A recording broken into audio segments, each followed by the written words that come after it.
Hello और खुशामदीद। आज के इस जायजे में हम एक बहुत ही कमाल के कलाम, एक ऐसे गहरे रूहानी मतन पर बात करने वाले हैं जो ज़ाहिरी अमल से शुरू होकर सीधा हमारी बातनी और रूहानी बेदारी तक जाता है।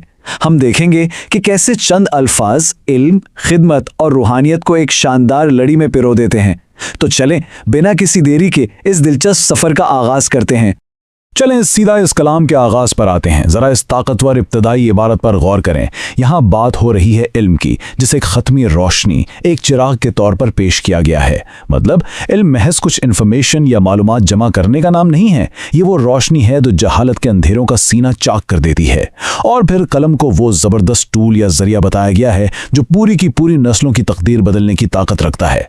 और यही बात हमें मतन के पहले हिस्से यानी बाब 1 इल्म की शमा की तरफ ले जाती है, क्योंकि कोई भी रूहानी बेदारी हमेशा सीखने के अमल से ही शुरू होती है। अब ज़रा इन अल्फाज की ताकत को महसूस करें। इल्म की शमा जल्लाए हम सदा बढ़ते रहें, अज़्म पे हम के निशां हर दिल में हम भरते रहें। यहाँ मुसन्निफ किसी एक अकेले इंसान की तरक्की की बात नहीं कर रहा, वो एक इज्तिमाई और ना रुकने वाले अज़्म की बात कर रहा है। ये मिलजुल कर इल्म की शमा रोशन करने का पैगाम है, ताकि हर दिल के अंदर एक मुस्तकिल हिम्मत पैदा की जा सके। और मज़े की बात यह है कि इस इस्तारे को कितनी खूबसूरती से डिफ़ाइन किया गया है। इल्म की शमा का मतलब यहाँ सिर्फ हक़ाइक़ या फैक्ट्स रट लेना बिल्कुल नहीं है। यह दरअसल एक जिंदा, मुतहर्रिक और ताकतवर अमल है जो अंधेरों के खिलाफ मुसलसल लड़ रहा है। यह दिलों से जहालत को खाड़ फेंकने का एक मुस्तकिल अज़्म है। इल्म हासिल करने के बाद अगला कदम क्या है, यही हमें बाब 2 खिदमत खल्क और हक में बताया गया है। देखें यहाँ कितनी ज़बरदस्त मंजरकशी की गई है। खिदमत खल्क का जज्बा जाने महफिल बन के हो, यानी आप किसी भी महफिल में हो, माशरे के किसी भी हिस्से में हो, इंसानियत की खिदमत का जज्बा उस महफिल की जान होना चाहिए। ये कोई साइड काम नहीं है, ये हमारी बुनियादी पहचान होनी चाहिए।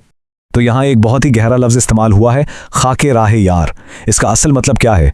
इसका मतलब है अपनी अना, अपनी ईगो को बिल्कुल ख़त्म कर देना। सच्ची खिदमत के लिए इंसान को आजिज़ी और इनकसारी की इस आखिरी हद तक जाना पड़ता है जहां वो खुद को रास्ते की खाक समझने लगे। ये वाकई बहुत पावरफुल है। और फिर मुसन्निफ हमें बताता है कि जब फ़िक्र और फ़न यानी हमारी सोच और हमारा आर्ट आपस में मिलते हैं तो क्या होता है? दिल रोशन हो जाते हैं। और इस सारी रोशनी, इस सारी मेहनत का नतीजा ये निकलता है कि हर ज़ुबान पर हक़ और सच की बात आ जाती है। तो अगर हम इस सारे हिस्से को समेटें तो बात ये बनती है कि तारीकियों का खात्मा तभी मुमकिन है और इंसानियत का मुस्तकबिल तभी रोशन हो सकता है जब इसकी बागडोर और रहनुमाई ऐसे लोगों के हाथ में हो जो सच्चाई की रोशनी फैलाते हैं और वक्त के तकाज़ों का शूर रखते हैं। अब यहाँ मैं आपके सामने एक बड़ा गहरा फ़लसफ़ियाना सवाल रखता हूँ। ज़रा सोचें, क्या खुद को पहचानना ही दरअसल खुदा को पाने का रास्ता है? ये सवाल एक बेहतरीन पुल का काम करता है जो हमारे ज़ाहिरी आमाल को अंदरूनी और रूहानी बेदारी के सफ़र से जोड़ देता है। और यही सवाल हमें इस जायज़े के तीसरे और सबसे सूफियाना हिस्से की तरफ ले जाता है, यानी बाब 3 खुद शनासी और खुदा शनासी। यहाँ मतन हमारे सामने एक बहुत ही मशहूर और गहरा रूहानी तसव्वुर पेश कर रहा है।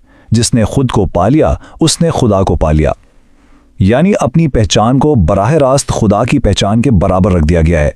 ये वो कॉन्सेप्ट है जो सदियों से सूफियाना सोच का मरकज़ रहा है। इसे मज़ीद क्लियर करने के लिए मुसन्निफ ने आईने का इस्तिआरा बड़ी कमाल महारत से इस्तेमाल किया है।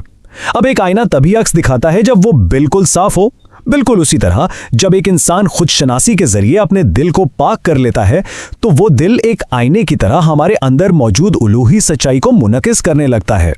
यहां से हम इस कलाम के सबसे दिलचस्प मोड़ यानी बाब 4 पर पहुंचते हैं, जो है अक्ल और इश्क का सफर। जरा शेर के बैलेंस को चेक करें। अक्ल व दानिश का सफीना पार करता है उसे। मुसन्निफ ने यहाँ मंतिकी सूझ यानी अक्ल और रूहानी अकीदत यानी इश्क के बीच एक कमाल का तवाज़ुन कायम किया है। यहाँ अक्ल को रद्द नहीं किया गया, इसे एक सफीने या कश्ती के तौर पर पेश किया गया है, लेकिन मंजिल तक पहुंचाने वाला हतमी सहारा इश्क को ही करार दिया गया है। अगर हम इन दोनों का मुवाजना करें तो बात बिल्कुल साफ हो जाती है। अक्ल और दानिश सिर्फ एक कश्ती की तरह हैं जो सफ़र शुरू करने के लिए ज़रूरी तो हैं, लेकिन समंदर के तूफानों से बचाकर सलामती से पार उतारने वाली असल ताकत इश्क मौला या डिवाइन लव है। अक्ल रास्ता दिखाती है पर इश्क मंजिल की गारंटी है। और अब हम इस रूहानी सफ़र के इख्तिताम पर आते हैं। बाब 5 इल्म का हतमी पैगाम, जिसमें इस कलाम के सरपरस्त फैसल मन्नान साहब के हतमी ख्यालात पेश किए गए हैं। ये 3 नुकात दरअसल पूरी नज़्म का ज़बरदस्त निचोड़ हैं। इल्म ही इबादत है, इल्म ही खिदमत है और इल्म ही कामयाबी है। कितनी शानदार बात है। इल्म महज कुछ जानने का नाम नहीं रहा, ये खुदा से जुड़ने की इबादत बन गया है, सोसाइटी के काम आने की खिदमत बन गया है और दुनिया व आखिरत की कामयाबी का असल जीना बन गया है। तो जाते जाते मैं आपको एक ज़बरदस्त और सोचने पर मजबूर करने वाले सवाल के साथ छोड़ना चाहता हूं। अगर इल्म का कलम वाकई नस्लों की तकदीरें बदल सकता है, तो इंसानियत अपनी अकल की कश्ती और इश्क की ताकत के दरमियान एक परफेक्ट बैलेंस बनाकर अपना आने वाला कल कैसे लिखेगी? इस शानदार और गहरे मतन से हमने जो कुछ सीखा, अब वक्त है इसे अपनी मॉडर्न लाइफ में अप्लाई करने का। इस सफ़र में मेरे साथ जुड़ने का बहुत शुक्रिया। मिलते हैं अगली बार।